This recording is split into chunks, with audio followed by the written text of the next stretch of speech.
Este es el segundo mensaje sobre la carta del apóstol Pablo a los Gálatas, titulado Cuando tu ministerio es cuestionado.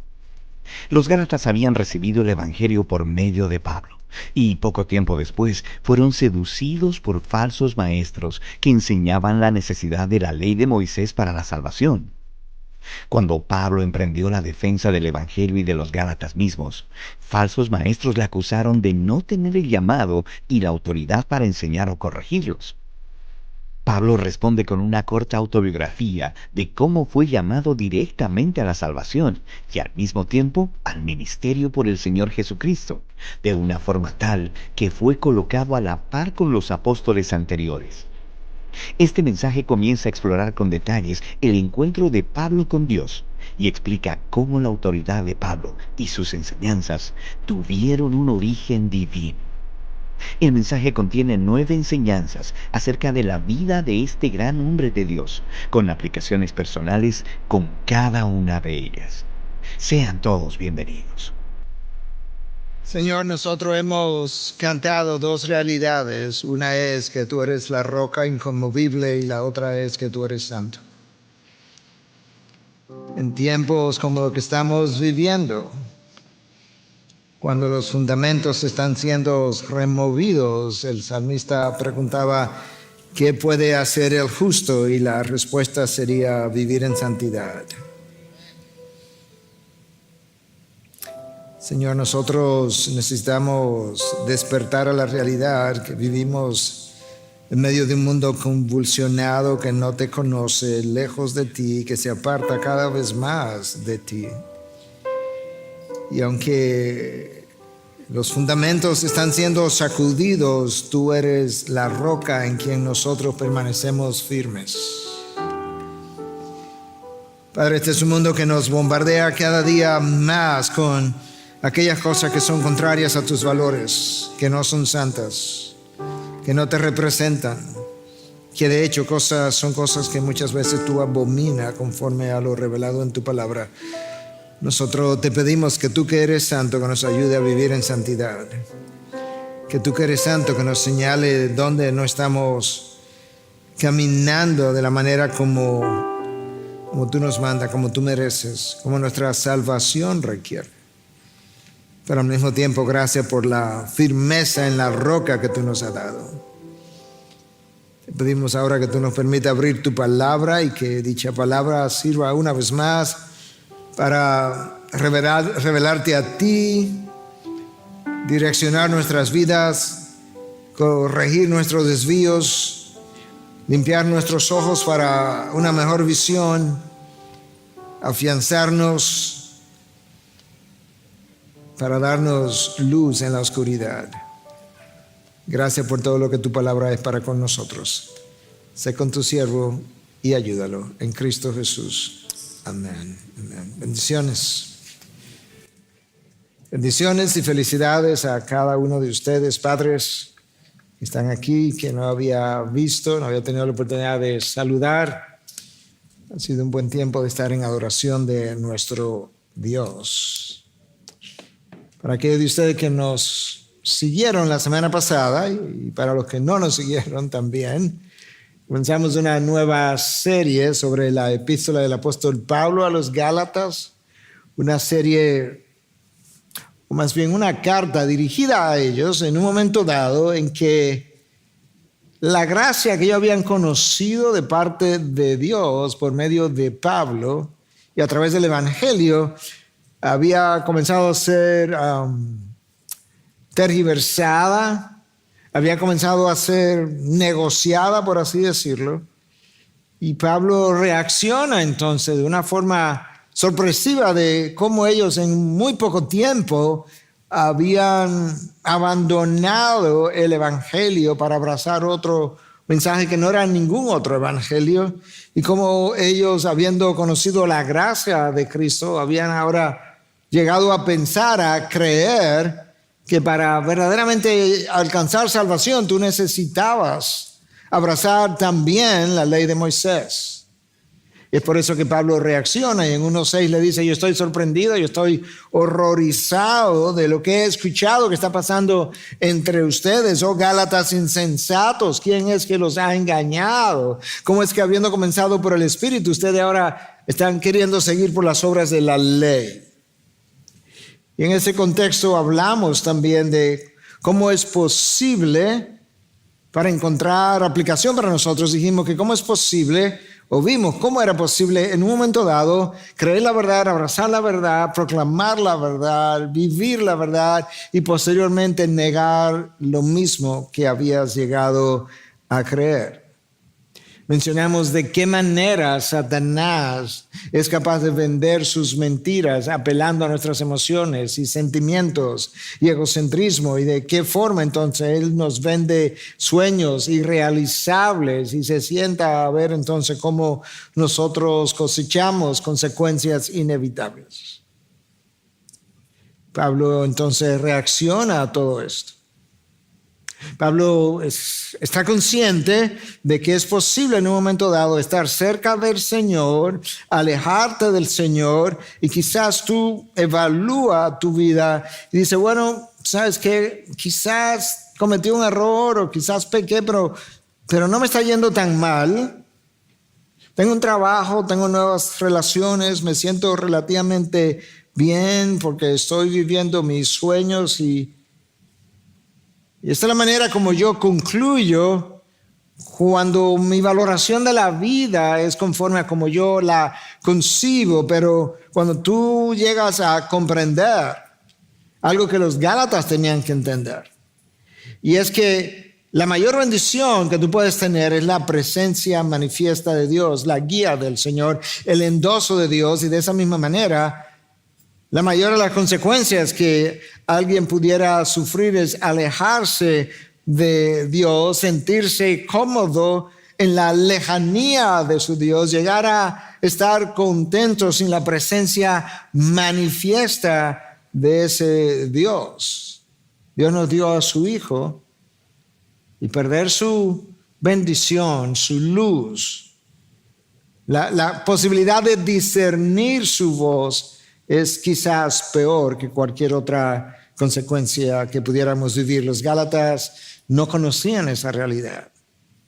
Y Pablo ahora va a continuar su exposición, y yo quiero leer contigo desde el versículo 10 que comenzamos a exponer la semana anterior y que es el eslabón que conecta el texto anterior con el que sigue ahora. Y vamos a leer hasta el final, hasta el versículo 24. Esta es la palabra de Dios. Porque ¿busco ahora el favor de los hombres o el don de Dios? ¿O me esfuerzo por agradar a los hombres? Si yo todavía estuviera tratando de agradar a los hombres, no sería siervo de Cristo. Pues quiero que sepan, hermanos, que el evangelio que fue anunciado por mí no es según el hombre. Pues ni lo recibí de hombre, ni me fue enseñado, sino que lo recibí por medio de una revelación de Jesucristo, porque ustedes han oído acerca de mi antigua manera de vivir en el judaísmo, de cuán desmedidamente perseguía yo a la iglesia de Dios y trataba de destruirla. Yo aventajaba en el judaísmo a muchos de mis compatriotas contemporáneos, mostrando mucho más celo por las tradiciones de mis antepasados. Pero cuando Dios, quien me apartó desde el vientre de mi madre y me llamó por su gracia, tuvo a bien revelar a su Hijo en mí para que yo lo anunciara entre los gentiles, no consulté enseguida con carne y sangre, ni subí a Jerusalén a los que eran apóstoles antes que yo, sino que fui a Arabia y regresé otra vez a Damasco.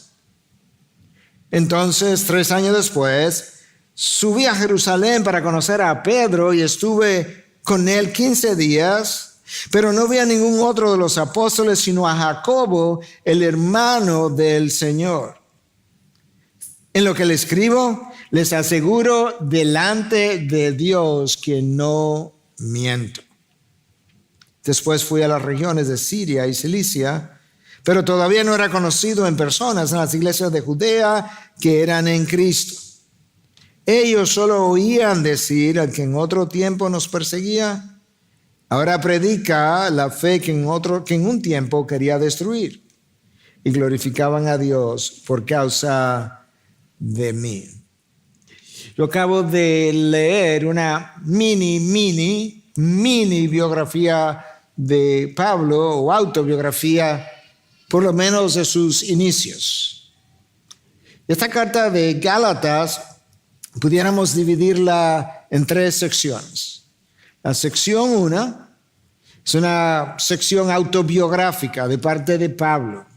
Por eso leímos este texto y leímos lo que leímos acerca de él. Capítulo 1 y 2 es autobiográfico, casi en su totalidad. La segunda parte, la segunda sección, es una sección teológica, capítulo 3 y 4, donde Pablo habla acerca de la doctrina de la justificación por la fe y cómo es imposible agradar a Dios por medio de las obras de la ley.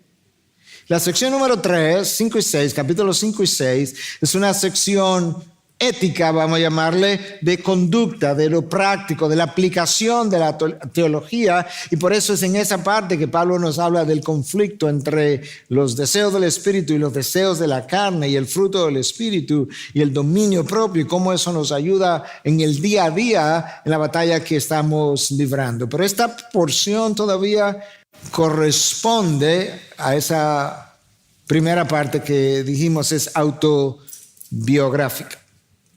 La mayoría de los académicos está de acuerdo que esto representa una defensa del ministerio de Pablo, una autodefensa. De hecho, yo he titulado este mensaje "Cuando tu ministerio es cuestionado". Cuando tu ministerio es cuestionado, ¿cómo tú respondes? ¿Qué tú haces? ¿Qué tú piensas? ¿Qué tú dices? Pablo está horrorizado, está corrigiendo a estos hermanos, pero al mismo tiempo estos hermanos aparentemente estaban refutando lo que Pablo estaba diciendo, quizá cuestionando la autoridad por la cual él se atrevía a corregirlos y quien lo establecía a él como superior a ellos. Entonces lo que yo quiero hacer en esta ocasión es revisar otra vez el texto que leímos y ver qué enseñanzas nosotros pudiéramos obtener tanto de la vida de Pablo como para nuestras vidas, viendo la manera como él reaccionó y vivió. Y la enseñanza número 1 es que puedas ver que agradar a Cristo pasó a ser la ambición número 1 del apóstol Pablo a lo largo de toda su vida, desde el momento en que él nació de nuevo, y por aplicación así debiera ser con nosotros. Versículo 10. Porque busco ahora el favor de los hombres o el de Dios. Pablo está haciendo 2 preguntas retóricas. Hermanos, yo estoy confrontándolos con la realidad de que ustedes han comprometido el evangelio, pero quiero que ustedes entiendan que cuando yo dije hace unos versículos atrás que si alguno comprometía el evangelio, distorsionaba el evangelio, que fuera maldito, que fuera anatema, yo estoy consciente que eso no me gana amigos, pero al fin de cuentas, ¿estoy yo tratando de agradar a los hombres o tratando de agradar a Dios? De hecho, quiero que también puedan entender que si yo o tú todavía estamos tratando de agradar al otro, agradar al hombre, yo no pudiera llamarme siervo de Cristo. De manera que yo estoy consciente de la realidad que acabo de proclamar o escribir. La única intención de Pablo era proclamar la verdad. Si eso ofendía a algunos y le ganaba algunas enemistades, él no lo iba a celebrar, no iba a estar contento, pero él lo podía entender. Él quiere entonces que yo aprenda que yo necesito vivir de una manera similar, porque muchas veces nosotros callamos la verdad, disfrazamos la verdad, decimos media verdad, coloreamos la verdad con la intención de ganarnos quizás la aprobación del otro, la aprobación del hombre. Y en ese caso estoy dejando ver que en realidad yo no sirvo a Cristo, sino que o me sirvo a mí mismo o sirvo a otros. Cristo no nos dejó en este mundo para ganar el favor de los hombres, sino para ser testigos de la verdad. Y yo creo que no hubo nadie que ejemplificara eso mejor que el apóstol Pablo. No hay forma de que tú puedas ser un testigo de la verdad sin que no te ganes en algún momento cierto rechazo y que tú sientas la desaprobación de los hombres. Pero Pablo había perdido esa necesidad, la necesidad de sentirte aprobado. Pablo había perdido el temor de no encajar con la generación de tus días, y en cambio había ganado un tremendo temor reverente por agradar a Cristo en todo momento y en todo lo que hiciera, ya sea por vida o por muerte, como él le dijo a los filipenses. Yo creo que ese versículo, bien entendido, nos deja mucho que pensar en términos de por qué hacemos las cosas, cómo debiéramos hacer las cosas, a quién estamos agradando, qué estamos persiguiendo. Y yo creo que debiéramos hacernos la pregunta: ¿estoy yo ahora tratando de agradar a los hombres? Y en ese grupo me incluyo a mí mismo, o tratando de agradar a Cristo.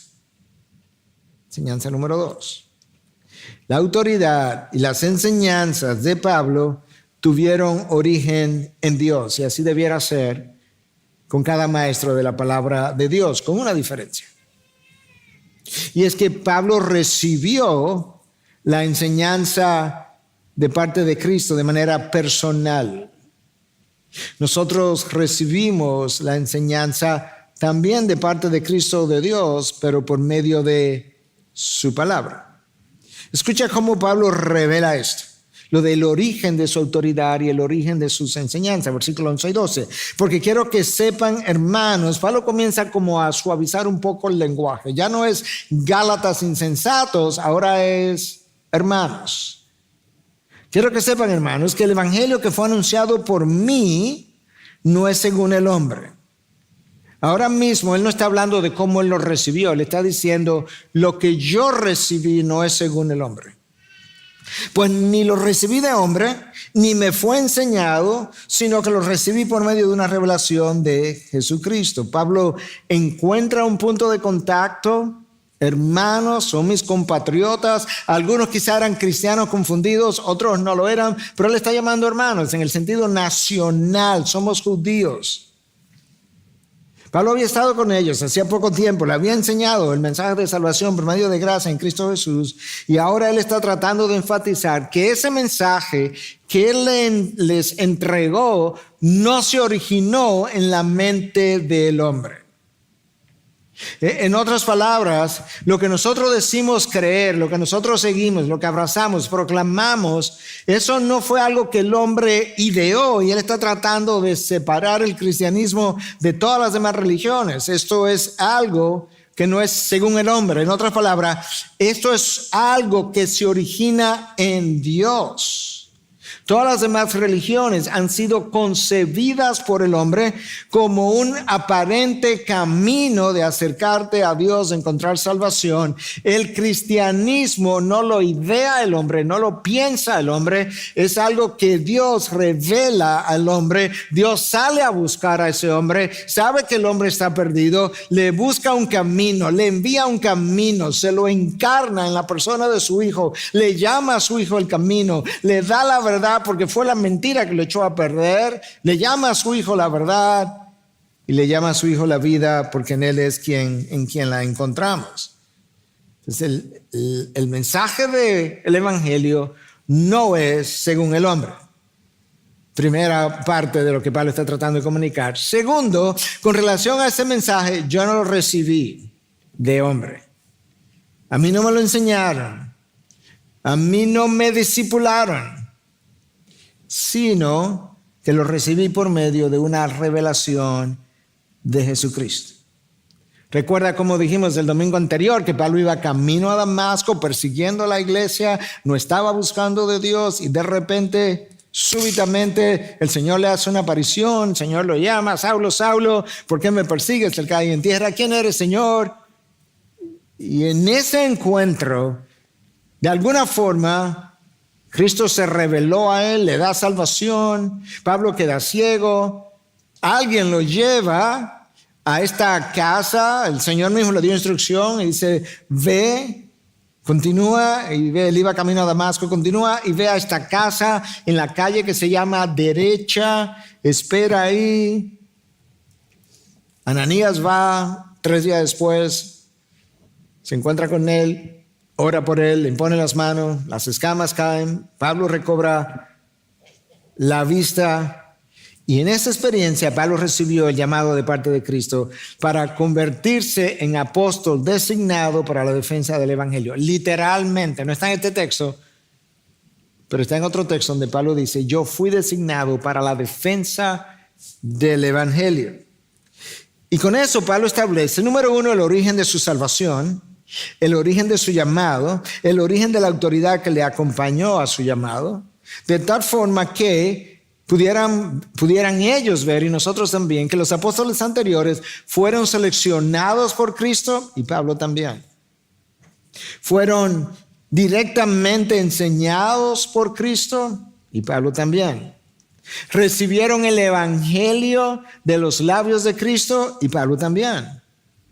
Fueron equipados, discipulados, formados, transformados directamente por Cristo, y Pablo también. En otras palabras, no de forma orgullosa, pero sí de forma narrativa, declarativa, el Señor, por su gracia, me puso en el mismo nivel de aquellos que fueron apóstoles primero que yo, y eso a Pablo le dio seguridad para poder proclamar el evangelio y poder decir de forma como lo hizo todo el tiempo, con coraje, con valor, sin timidez, el evangelio que yo proclamo es el evangelio de Cristo Jesús.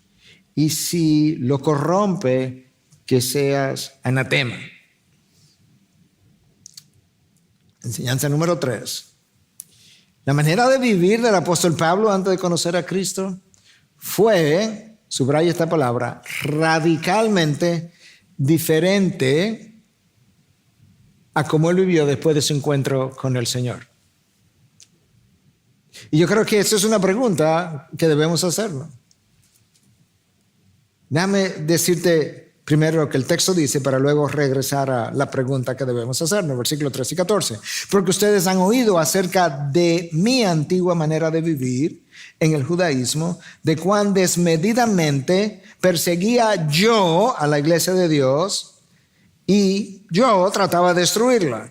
Yo aventajaba en el judaísmo a muchos de mis compatriotas contemporáneos, mostrando mucho más celo por las tradiciones de mis antepasados. 2 cosas acerca de mi manera antigua. A mí me gusta como Pablo dice, no mi manera anterior, no, mi manera antigua. Es como mi manera obsoleta, lo que se quedó atrás de vivir. Y no hacía mucho, relativamente hablando, que él había dejado esa vida atrás. Le llamó antigua ya. Como yo de manera desmedida perseguía a la iglesia, porque yo me consideraba más judío que cualquier judío, fariseo de fariseo, de la tribu de Benjamín, circuncidado el 8º día. Pero ahora mi vida es radicalmente diferente, porque la vida anterior es ahora antigua. ¿Tú notaste cómo Pablo describe su anterior manera de vivir? Porque esto es importante para parte de la enseñanza en el día de hoy. Escucha, no sé si notaste el pronombre, mi antigua manera de vivir. Yo perseguía a la iglesia. Yo trataba de destruirla. Yo aventajaba en el judaísmo a muchos. ¿Notaste el pronombre? ¿Notaste el énfasis? Yo quiero sugerir en el día de hoy, y a manera de aplicación, es que nos preguntemos cuando nosotros conversamos acerca de nuestra vida, cuál es el lugar que el primer pronombre ocupa en nuestras conversaciones. Yo no creo, yo entiendo, yo necesito, yo no hago eso, yo no soy así. El hombre o la mujer piadosa que avanza en la vida cristiana trata cada vez más de que el primer pronombre aparezca menos en sus conversaciones y tiende a hablar más en términos de bíblicos, en términos de valores, en términos de convicciones bíblicas, en términos de lo que la palabra dice, en términos de lo que la verdad nos manda a hacer. Y cada vez menos tiende a hablar en términos personales. Y por eso debiéramos tratar de imitar al apóstol Pablo. Porque si hay algo que sale a relucir en sus cartas, es que estas frases, lo que yo pienso, lo que yo creo, lo que yo siento, lo que yo aspiro, lo que yo sueño, lo que yo espero, lo que quiero, lo que no quiero, lo que merezco, lo que no merezco, perdieron todo su valor. Es como si Pablo hubiese sustituido todas esas frases por una sola, lo que glorifique a Dios. Otra forma de decirlo es lo que sea la voluntad de Dios, lo que Dios quiera. Y esta es la manera como el cristiano debiera hablar en vez de mi opinión. Solo Dios decide. Hasta que no aprendamos a vivir de esa manera, no hablaremos de esa manera. Hasta que no aprendamos a pensar de esa manera, no hablaremos de esa manera y no viviremos de esa manera. De forma que yo necesito comenzar a pensar de otra forma. Yo comentaba que este viernes pasado uno de los nuestros, Gabriel Tellerías, estaba dando un taller para todo el equipo ministerial y yo estaba ahí como parte del equipo, obviamente. Y en un momento dado él decía que todas nuestras insatisfacciones en la vida, cosas que han sido estudiadas, observadas, pero él incluso decía, viendo mi propia vida, yo entiendo que es así, todas las insatisfacciones de la vida tienen que ver con, en su enorme mayoría, con mi grado de egocentrismo, de cómo yo estoy evaluando las experiencias que estoy viviendo. Y en un momento dado yo levantaba mi mano y decía, mira, yo no hubiese podido ponerle en esas palabras porque nunca lo había pensado de esa forma, pero ciertamente tan pronto lo dijiste como que me hizo tilín, me hizo click, porque la única forma de nosotros ver esas cosas de manera diferente es viendo la vida entera, mi vida, mis circunstancias, mis acontecimientos a través del lente de la cruz. Pablo cambió radicalmente. Yo era de una manera, yo me enorgullecía de mis logros, pero ya no soy de esa forma. Enseñanza número 4. El lenguaje de Pablo cambió desde que recibió la salvación y el yo desapareció de su vida, por así decirlo. El lenguaje de Pablo cambió. No solamente que él cambió radicalmente su estilo de vida, su lenguaje cambió. Escucha el pronombre en los próximos versículos cuando él describe qué le pasó. Versículo 15 al 17. Pero cuando Dios, ese es el pronombre ahora, que me apartó desde el vientre de mi madre y me llamó, yo fui llamado por su gracia, tuvo a bien revelar a su Hijo en mí para que yo lo anunciara entre los gentiles. No consulté enseguida con carne y sangre, ni subí a Jerusalén a los que eran apóstoles antes que yo, sino que fui a Arabia y regresé otra vez a Damasco. ¿Notaste el cambio? Esto es como estas frases suenan, pero cuando Dios, algunas frases tú puedes introducir el pronombre. Él me apartó desde el vientre de mi madre. Él me llamó por su gracia.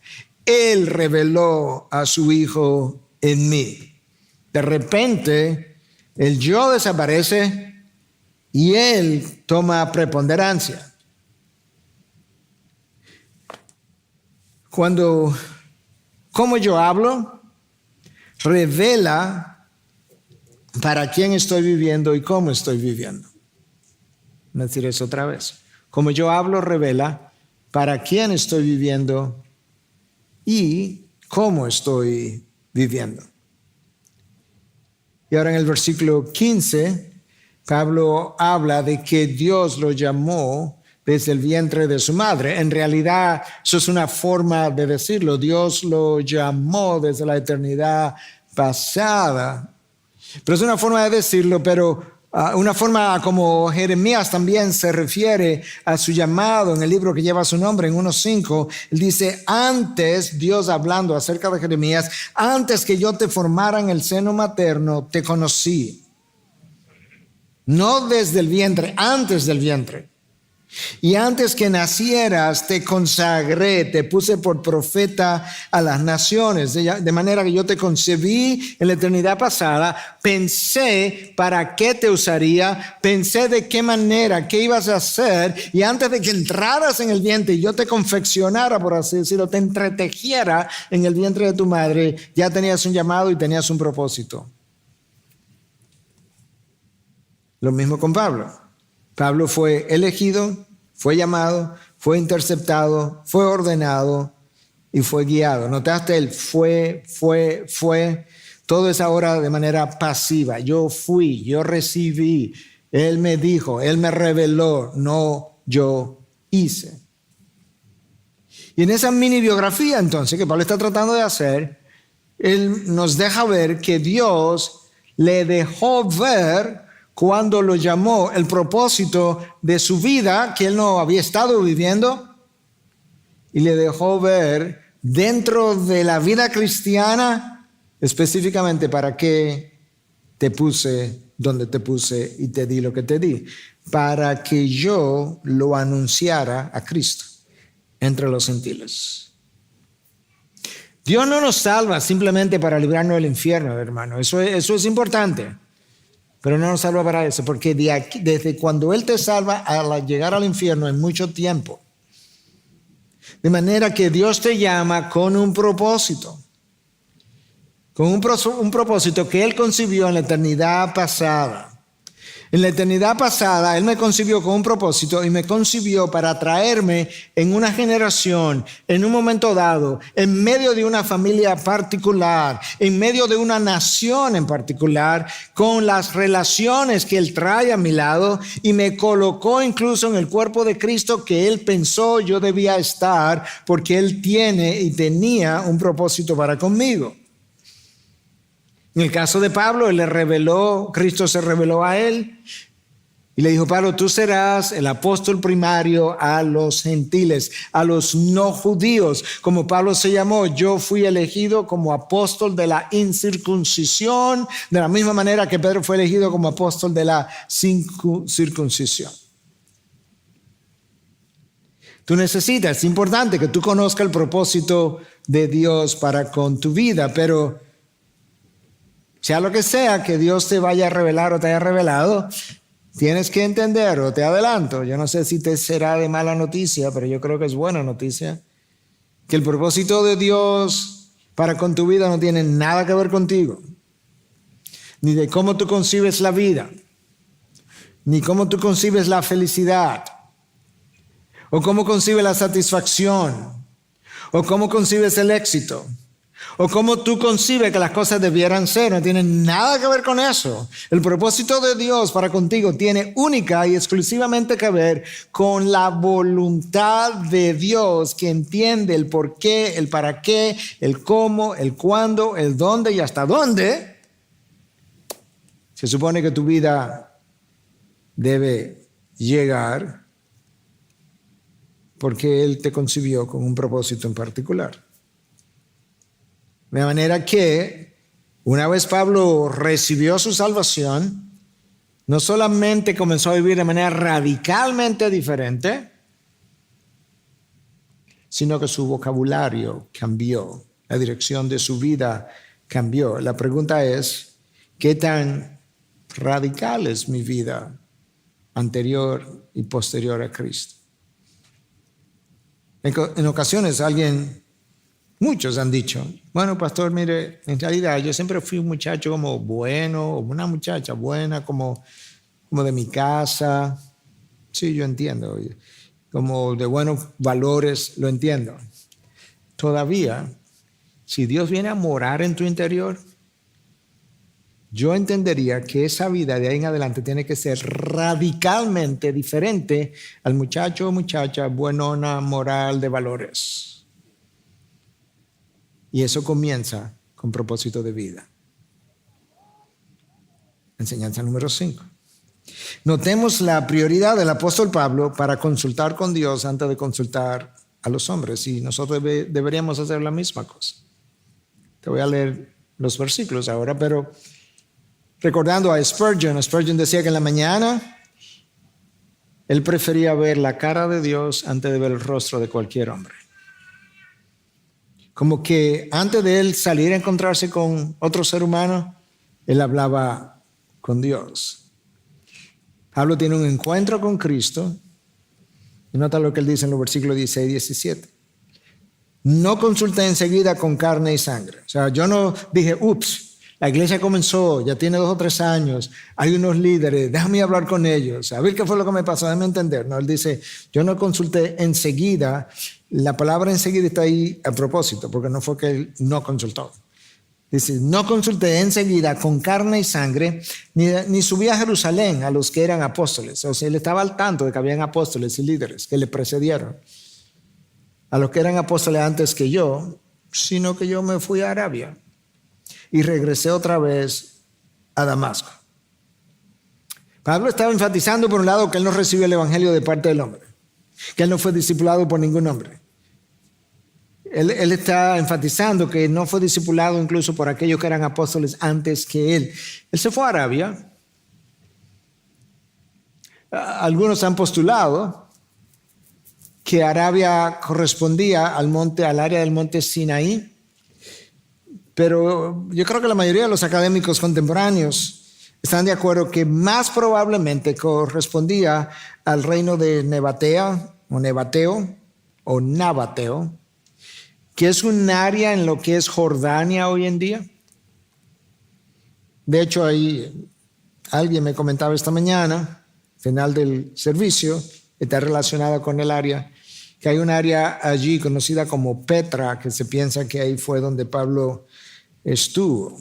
Pero Pablo es como claro, no solamente en dejar ver que él no fue discipulado por otro apóstol o otro ser humano, sino que él se fue a Arabia a algo. ¿A qué? A que Cristo me revelara lo que me reveló, a ser enseñado por Cristo, de manera que yo fuera enseñado igual que los demás apóstoles. Cuando Pablo hace eso y se va a Arabia, enseñanza número 6, él no estaba siendo un rebelde que no quiso consultar con carne y sangre, él no lo hizo enseguida.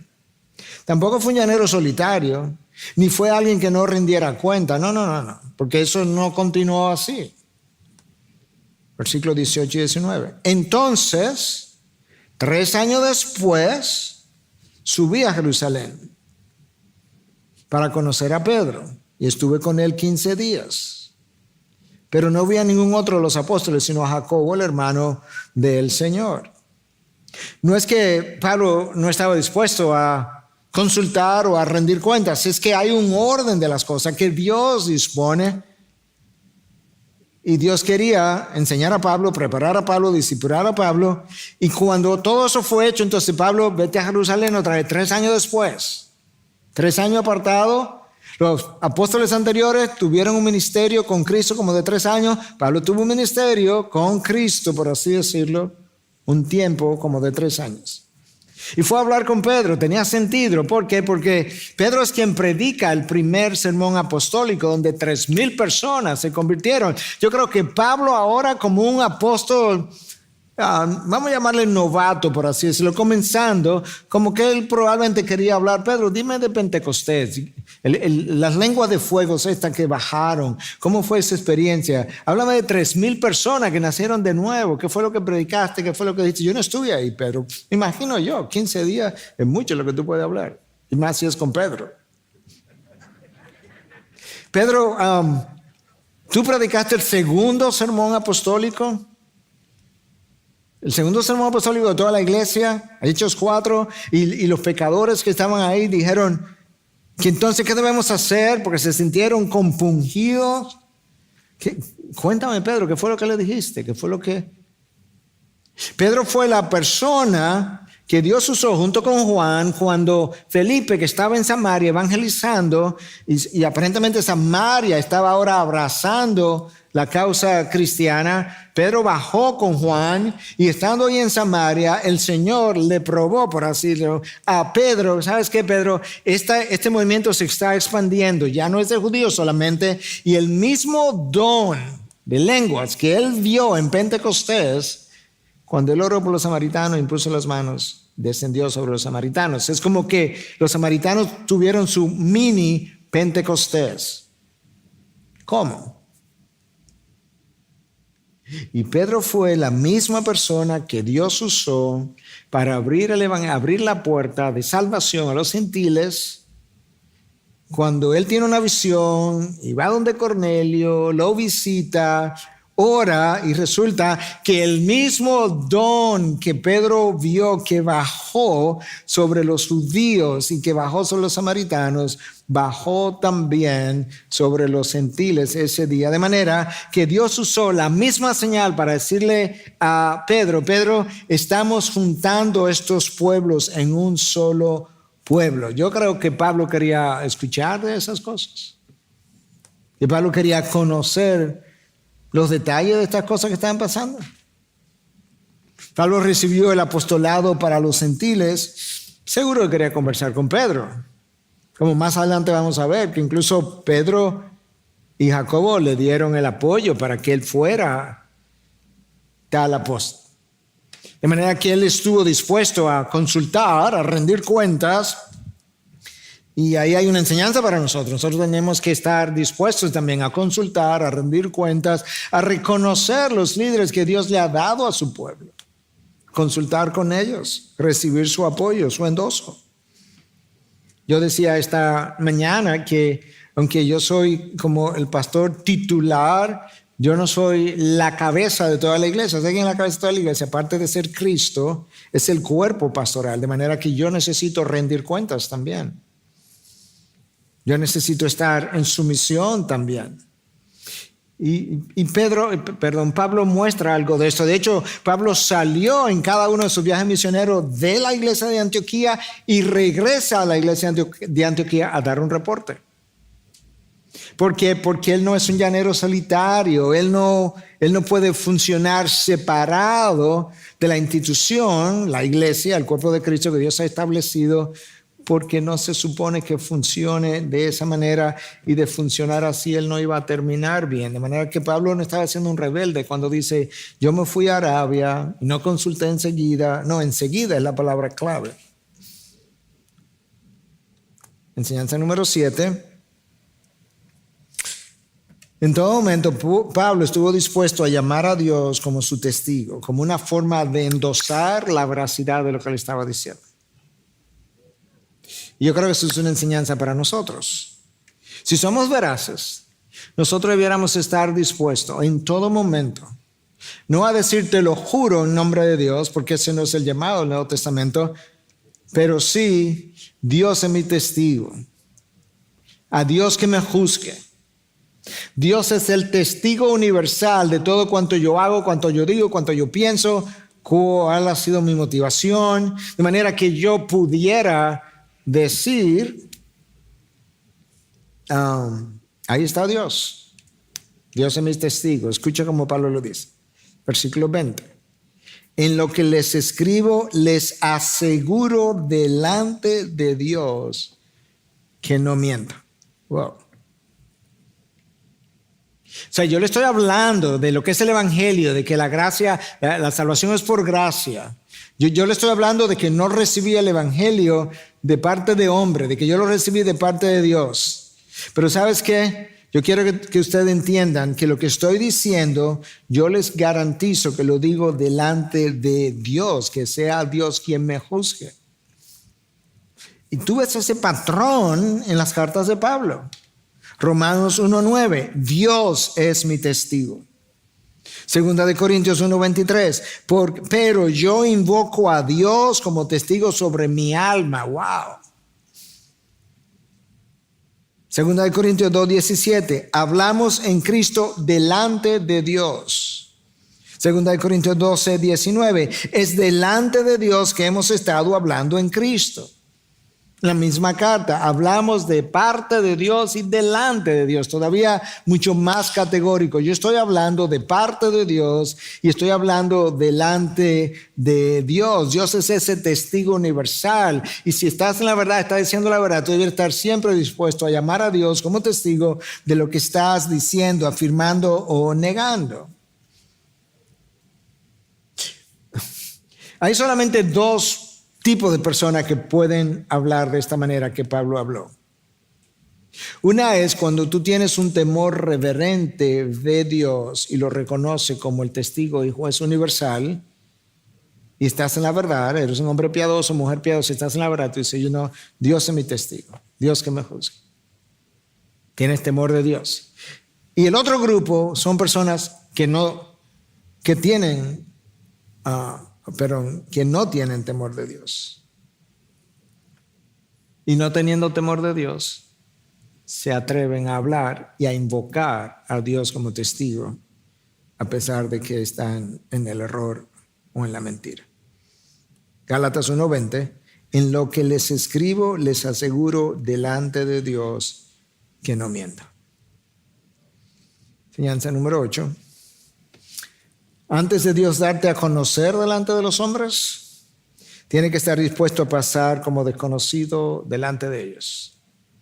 Antes de Dios darte a conocer delante de los hombres, debe estar dispuesto a pasar como desconocido delante de ellos. Versículos 21 y 22. Después fui a las regiones de Siria y Cilicia, pero todavía no era conocido en persona en las iglesias de Judea que eran en Cristo. Judea era la provincia sur de Israel. Israel tenía 3 o 4 provincias, estaba Judea en el sur. Pablo dice, ahí abajo en Judea donde está Jerusalén, no me conocían. Estaba en el anonimato. Así le pasó a Moisés. 40 años siendo un don nadie en el desierto, trabajando para el suegro, con ovejas, para luego pasar 40 años en el mismo desierto siendo un don alguien. Pero hay un tiempo donde eres un desconocido. Le pasó a Juan el Bautista. Cuando él apareció, ¿quién era? No, una voz que clamaba en el desierto. Una voz que clamaba en el desierto, que era tan poca cosa que él dice, bueno, mira, yo estoy proclamando a otro y cuando él venga yo tengo que menguar para que él crezca. Juan creció una iglesia para dejársela a otro pastor. Y fue cierto de Cristo. El primer año de Cristo es un año donde él era desconocido. Mateo no habla de su primer año, Marcos no habla de su primer año, Lucas no habla de su primer año, solamente Juan habla del primer año de Cristo. Los primeros 4 capítulos de Juan tienen que ver con el primer año. ¿Dónde estaba? Allá abajo, en Judea, en el sur. Cuando limpió el templo, cuando convirtió el agua en vino. Y finalmente, al final de ese año que se encuentra con la mujer samaritana, y cuando él se encuentra con la mujer samaritana, iba de camino a Galilea, y es ahí donde Mateo y Marcos y Lucas recogen el pasaje, o la vida de Cristo, a su regreso. Cristo pasó un año de desconocimiento también. Pablo dice, yo me fui a las regiones de Siria y Cilicia, pero en Judea no me conocían. ¿Qué era lo que conocían de Pablo entonces las iglesias? Escucha, versículo 23. Ellos solo oían decir, alguien le decía. No es que habían oído de Pablo, no, habían oído decir, el que en otro tiempo nos perseguía, ahora predica la fe que en un tiempo quería destruir. Wow. Eso era lo único que sabían de Pablo. Un desconocido. Enseñanza número 9 y final. Pablo pasó de perseguidor a predicador. Y su transformación fue tan pública y tan radical que llevó a muchos a glorificar el poder de Dios. Versículo 24. Y glorificaban a Dios por causa de mí. ¿Qué era lo que la gente estaba viendo? La gente estaba glorificando al Dios que es capaz de dar vida a los muertos. Estaban glorificando el poder de Dios que puede tomar a un fariseo, en dominicano furibundo, a un fariseo radical y convertirlo en un hijo de Dios Puede tomar a un criminal y convertirlo en creyente, a un perseguidor de la iglesia y convertirlo en predicador de la misma iglesia. Puede tomar a un pescador del mar como Juan y Pedro y convertirlo en pescadores de hombres. Y puede tomar un negador de Cristo y convertirlo en un crucificado por causa de Cristo. Y por eso es que Pablo termina esta porción de su testimonio diciendo: cuando la gente escuchaba que aquel que perseguía la fe estaba ahora predicando la fe, ellos glorificaban a Dios por causa de mí. Nota cómo Pablo está en el trasfondo ahora. Está como detrás del telón. Ciertamente le está hablando de él, pero mira cómo ellos glorificaban. ¿Quién es que está en el centro? Dios. Glorificaban a Dios y lo hacían por causa de mí. Pero ¿qué era lo que ellos estaban aplaudiendo? Bueno, es la transformación que Dios había causado en este perseguidor de la iglesia. Pablo dejó bien claro quién él era. Yo era un perseguidor de la iglesia, yo era un fariseo, yo era un orgulloso, y yo me enorgullecía de que incluso de cuál tribu yo descendía, incluso hasta que me habían circuncidado el 8º día, yo estaba más aventajado en la ley que cualquier otro. Así era yo. Pero asimismo dejó en claro lo que yo soy hoy. O sea, no había que preguntarle a nadie lo que él era antes y lo que él era ahora, porque él hablaba de eso. ¿Cuánto hablamos nosotros de lo que yo era y de lo que Dios me ha hecho ahora? ¿Qué tan claro le queda a los hombres? O le queda a los hombres que, bueno, Miguel, muchacho bueno, estudioso siempre, tranquilo. ¿En serio? Y ahora que de bueno, tranquilo también, estudioso. ¿En serio eso es? No, que ahora estudia más de Dios, que antes no lo hacían. La gente hablaba de Pablo. Entonces, piensa ahora al final de este sermón. ¿Qué dicen de nosotros? ¿Y cómo responde la gente que más nos conoce cuando nos ve vivir? Ellos glorifican a Dios por causa de ti. Idealmente, ¿verdad? Hablando en la familia de Cristo, idealmente los hijos ya después de cierta edad debieran glorificar a Dios por causa de sus padres, los padres que me diste. Los padres debieran glorificar a Dios, idealmente estamos hablando, cuando tienen hijos cristianos, por causa de sus hijos. El esposo debiera glorificar a Dios por causa de su esposa, de la que es, la que me diste, la que en lo que la ha convertido. La esposa debiera glorificar a Dios a causa de mi esposo, del cambio que tú has hecho en él, porque lo puedo ver. Los pastores debieran glorificar a Dios a causa de la transformación que ven en las ovejas. Las ovejas debieran glorificar a Dios a causa de sus pastores por la transformación que Dios está realizando, ha realizado. Nosotros debiéramos tratar de vivir de una manera que los hombres se maravillen de cómo vivimos. Pero tenemos que dejar ver el cambio. El cambio tiene que ser evidente. Tenemos que hablar del cambio. La gente que escuchó a Pablo lo tenía bien claro. Lo que eras y en qué te convertiste. Pregunta. ¿Tiene la gente clara lo que tú eres? ¿Y en qué te has convertido? O déjame hacer la pregunta un poquito como más diaria, que hablaba el martes pasado el grupo de nosotros, el grupo ministerial. ¿En qué te estás convirtiendo? Porque quizás no soy el producto final. Entonces, en vez de hablar en qué me he convertido, vamos a hablar en qué nos estamos convirtiendo. Este es Cristo. Yo estoy corriendo detrás de su imagen. No he llegado. Quizá pudiera estar un poco más adelante, pero voy camino a su imagen. Versus, bueno, yo estaba aquí y ahora estoy aquí, pero en realidad es aquí que estoy. es adelante de esto, pero no es así. Porque es que yo no estoy corriendo detrás de su imagen. Yo no estoy persiguiendo su voluntad, su propósito para conmigo. Yo tengo mucho de lo que creo, lo que pienso, lo que imagino, lo que deseo, lo que aspiro. Pablo dice, no, a mí no me importa cómo vivo, cómo muero, con tal de que yo glorifique a Dios. Ya sea que beba, ya sea que coma, ya sea que predique, que no predique, que bautice, que no bautice. Ya sea que construya casas si soy un ingeniero, o sane enfermos si soy un médico, o pinte paredes si soy un pintor, no importa lo que haga, o cocine si soy un chef o cualquier otra cosa. Pablo diría en cada una de esas situaciones, lo único que me importa es que yo glorifique a Cristo. Esa es la única razón para la que fui salvado. Bueno, pero no es para que me salvaran del infierno. Ese es tu beneficio. Ese no es tu propósito. El beneficio es que no se estarás en condenación eterna. El propósito es que todo lo que respire alabe al Señor. Esa es la idea. Todo lo que respire, todo lo que viva, todo lo que tenga existencia, aún los cielos que proclamen la gloria de Dios. No hay otra motivación, no hay otro propósito.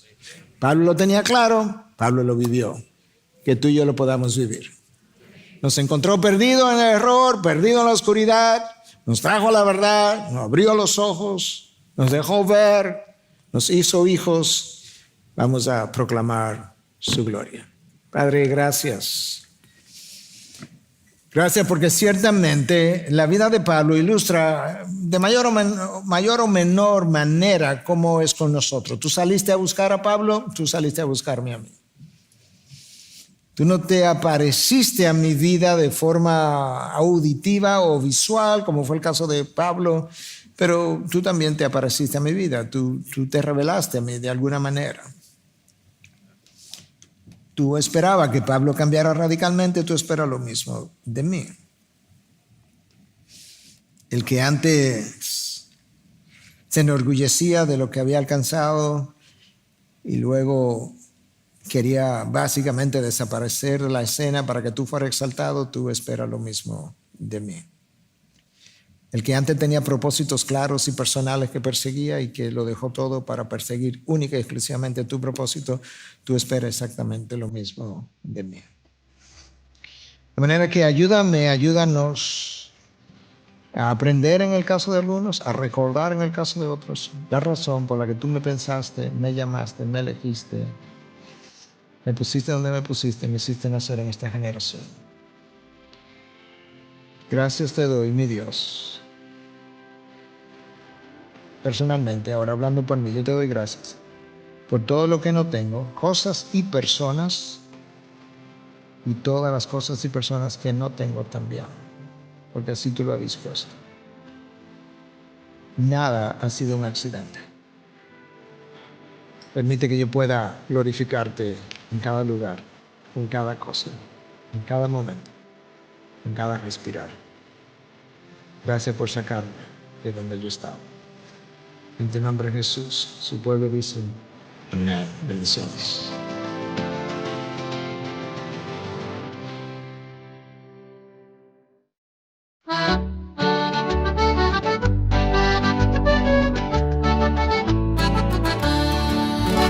Scattamo stanotte, viri come balla, sutta e fanali chi si scidica.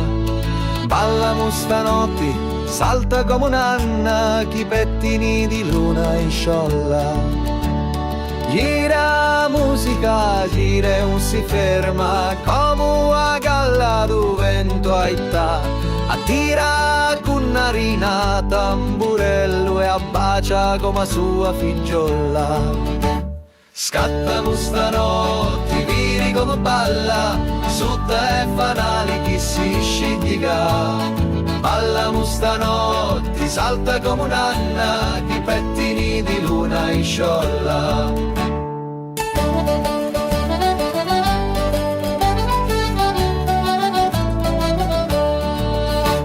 Sinni e Tunu, i voti si danno, un tuna poco, volga gli beputia, sin d'affettuno i cappotti russi e si ricordano da notti buona. Scattamo stanotte, vieni come balla, su te fanali chi si scidica. Ballamo stanotte, salta come un'anna, chi pettini di luna in sciolla.